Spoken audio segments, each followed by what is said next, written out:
The house was too quiet. I stood in the doorway with grocery bags in my hands, osso buco risotto wine. Her parents were supposed to be dying. Instead, nothing. No ambulances. No panic. Just silence and the smell of expensive cologne. I heard laughter from upstairs. Her laugh. And a man's voice beneath it. I climbed the stairs without thinking. The bedroom door was half open. I saw them on the bed, my wife Rebecca tangled with a man I recognized. Robert. Her father's business partner. The one who'd toasted us at our wedding. She saw me first. Her face went white. "Aaron," she started. I dropped the groceries and walked back down the stairs. At 41 I thought I understood people. I thought trust meant something. I thought my wife loved me. Each step down felt like shedding skin.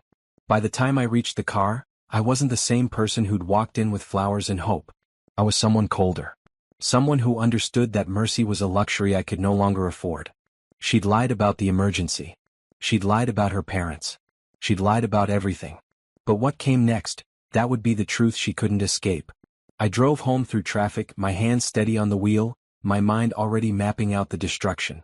Rebecca had no idea what she just started. She was about to learn that some betrayals can't be forgiven. They can only be avenged. The security footage from the Meridian Hotel took me 2 hours to obtain. A call to an old friend who worked in building management, a careful story about a suspicious transaction on my credit card, and suddenly I had access to everything. Thursday, 3 p.m. Rebecca checking in with Robert. Her hand in his. The way she looked at him, like he'd invented oxygen just for her to breathe. I watched it 3 times. Each viewing stripped another layer of hope from me. This wasn't impulsive. This wasn't a mistake. They had a rhythm. They knew each other's bodies. The kiss in the elevator was muscle memory. 6 months. That's what she'd whispered into the phone before I revealed myself. 6 months of afternoons when she told me she was at client dinners. 6 months of coming home smelling like hotel soap. 6 months of lying beside me while her heart belonged to someone else. I opened my laptop and created an email account. Anonymous. Untraceable. Then I began researching Robert's life with the precision of a man who'd stopped caring about consequences. He had a wife. 2 kids.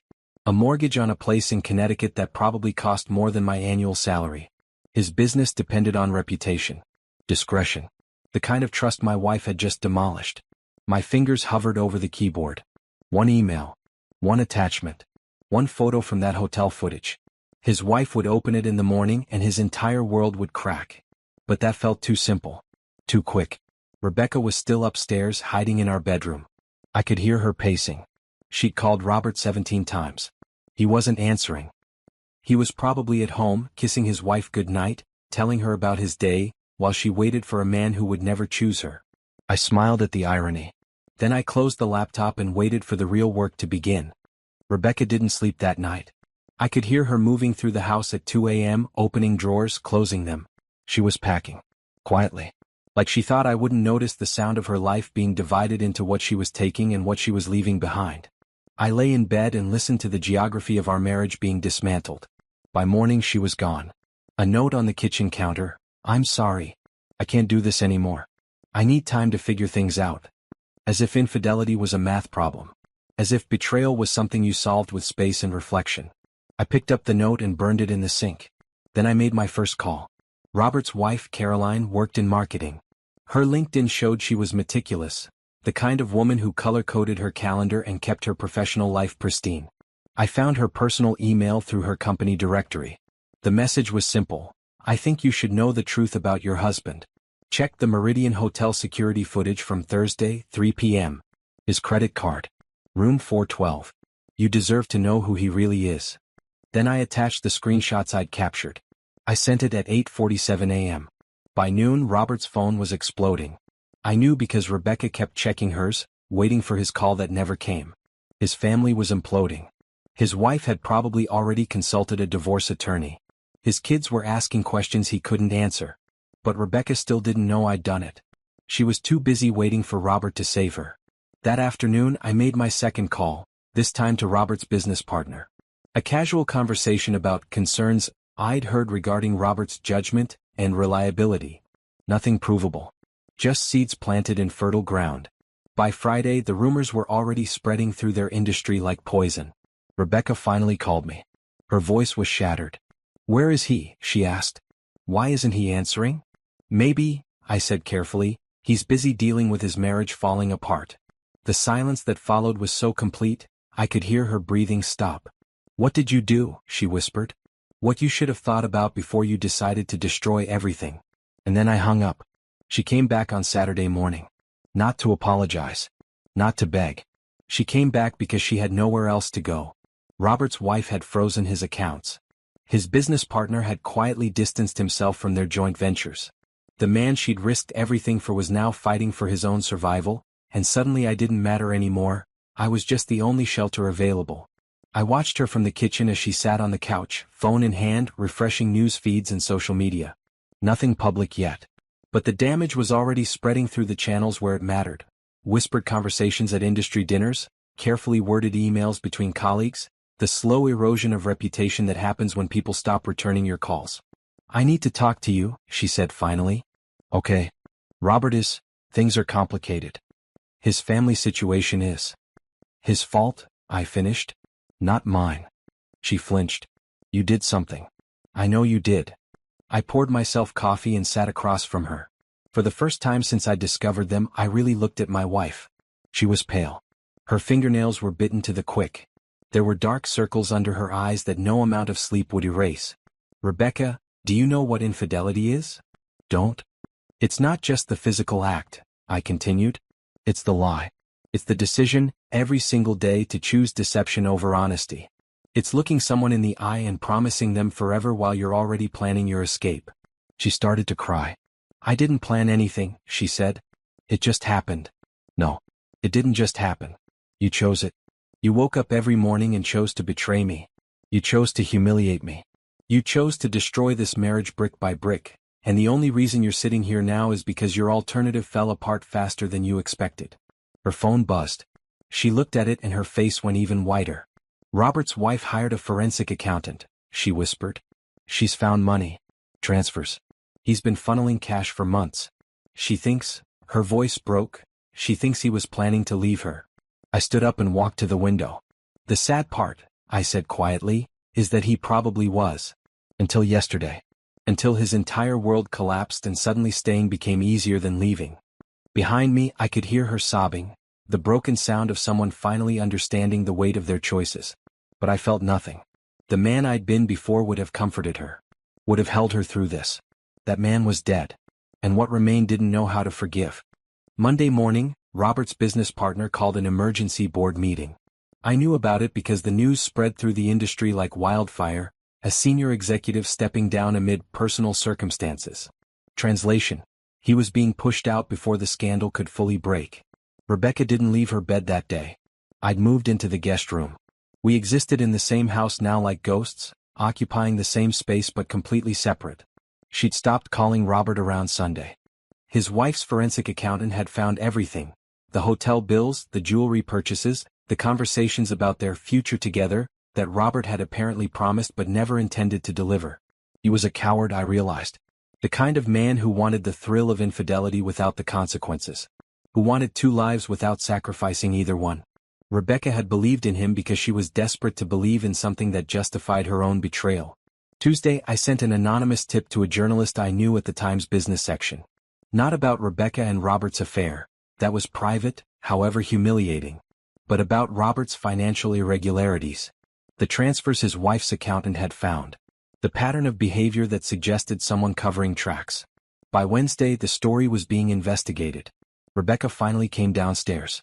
She looked like a ghost of herself, hollow, transparent, barely there. His wife knows, she said. About us. About everything. Yes. Did you tell her? I sent her evidence. What she chose to do with it was her decision. You destroyed him, Rebecca said, and there was something in her voice that might have been horror or might have been admiration. I couldn't tell any more. No, I said. He destroyed himself.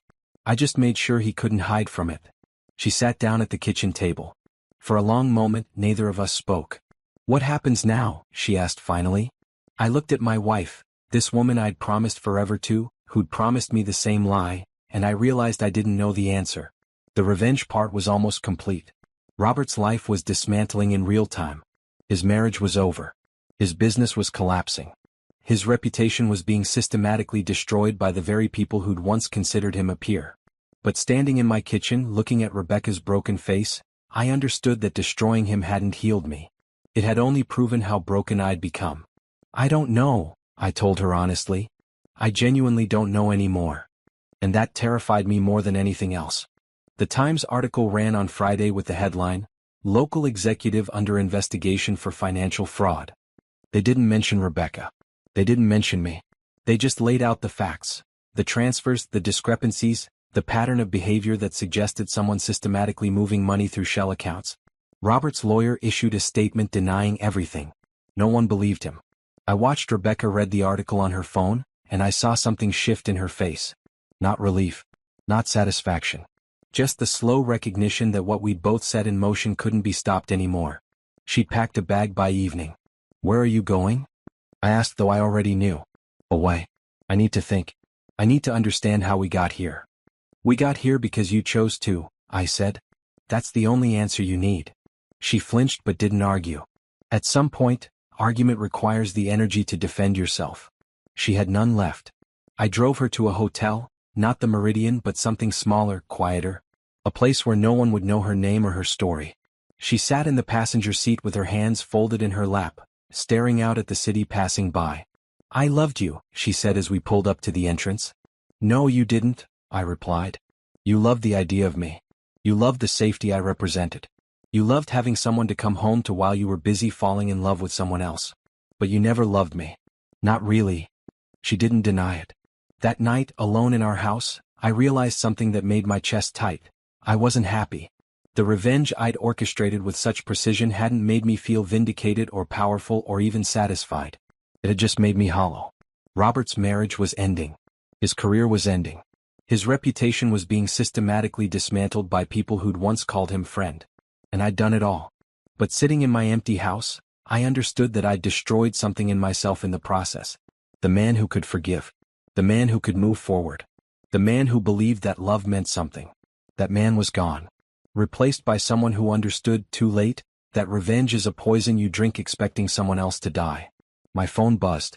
A text from an unknown number, "Thank you for ruining my life. R." I deleted it without responding. Because there was nothing left to say. 3 months later, the divorce papers arrived on a Tuesday. Rebecca wanted nothing from me except the freedom to leave. No alimony. No settlement. Just her name removed from everything we'd built together. The lawyer kept asking if I wanted to negotiate to protect my interests. I signed everything without reading it. What was the point? Robert's case had gone to the prosecutor. The financial fraud charges were substantial. Enough to guarantee prison time if he was convicted. His wife had already finalized their divorce. His children were asking questions about why Daddy wasn't coming home anymore, and no one had good answers for them. I should have felt vindicated. Instead, I felt the weight of what I'd done settling into my bones like a disease. I started going to the office less. My business partner asked if everything was okay. I told him yes and went back to my desk and stared at spreadsheets that meant nothing. Work had been my refuge once. Now it was just time I had to fill. One afternoon, I saw Rebecca at a coffee shop downtown. She didn't see me. She was sitting with a therapist. I could tell by the way they were talking, the careful listening, the notebook open on the table. She looked different. Smaller. Like she was rebuilding herself from the ground up. I thought about approaching her. Telling her I was sorry. Telling her that I'd let revenge consume me until there was nothing left but the hollow satisfaction of watching someone else suffer. But I didn't. Because some conversations, once broken, can't be repaired by apologies. Some damage goes too deep. I left the coffee shop and drove home to our empty house. My house now, since she'd signed everything away. The rooms echoed with the absence of her. The kitchen where she'd cooked breakfast on Sunday mornings. The bedroom where we'd once made love before everything became a performance. That night, I received a call from Robert's attorney. He was offering a settlement, money to make the investigation go away quietly. To stop the momentum of the case against him. I almost laughed. "Tell your client," I said carefully, "that some things can't be bought." After I hung up, I realized that was a lie. Everything could be bought. Loyalty. Love. Forgiveness. Revenge. We were all just pricing ourselves and waiting for the right offer. I'd sold myself for the satisfaction of watching my wife suffer. And now I was living in the house I'd won, alone with the knowledge of what I'd become. The irony was exquisite. And unbearable. A year later, I received a letter from Rebecca. It came to the house, forwarded through her attorney's office. I almost didn't open it, but I did. "I've been in therapy for months now," she wrote. "Learning to understand why I made the choices I made. Why I needed to betray you. Why I chose a man who was never going to choose me back. I'm not asking for your forgiveness. I don't deserve it. But I wanted you to know that I understand now what you did, and why. You didn't destroy Robert to protect me or to save our marriage. You destroyed him because destroying him was the only way you knew how to feel powerful again. And I understand that. Because that's what my affair was too, a way to feel powerful in a marriage that had already died. We were both just trying to resurrect ourselves in the bodies of other people. I hope you found peace. I'm beginning to. It's slower than I expected and harder, but it's real. I don't expect you to respond. I just wanted you to know that I see you now. The real you. Not the man I married, not the man I betrayed, but the man you became when you chose vengeance over healing. I'm sorry for what I did to you. I'm sorry for what you did to yourself. Rebecca." I read the letter 3 times. Then I burned it just like I'd burned her goodbye note a year ago. But this time the act felt different. Not like destruction. Like release. I'd spent 12 months systematically dismantling Robert's life. Financial ruin. Professional exile. A marriage ended.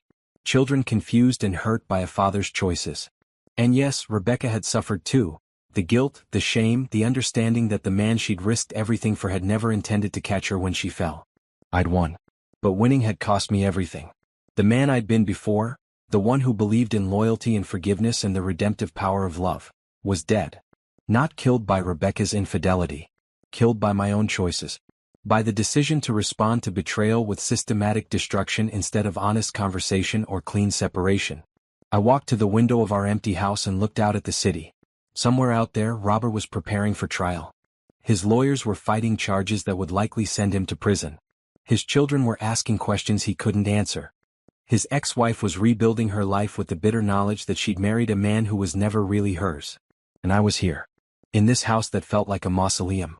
In this life that I'd won by losing everything that made it worth living. Rebecca had found peace in therapy. In honest reckoning with her own darkness. In accepting that some people we betray are worth the work of genuine apology, even if it's never accepted. I hadn't done that work. I'd chosen the easier path. The path of revenge, of watching someone else bleed until I could convince myself that my own wounds were healed. They weren't. They'd only gotten deeper. I picked up my phone and called a therapist I'd been avoiding for months. Then I packed a bag and left the house. Not to run, but to finally sit with the man I'd become and ask if there was any way to become someone different. The answer I suspected was no. But at least I was finally asking the question.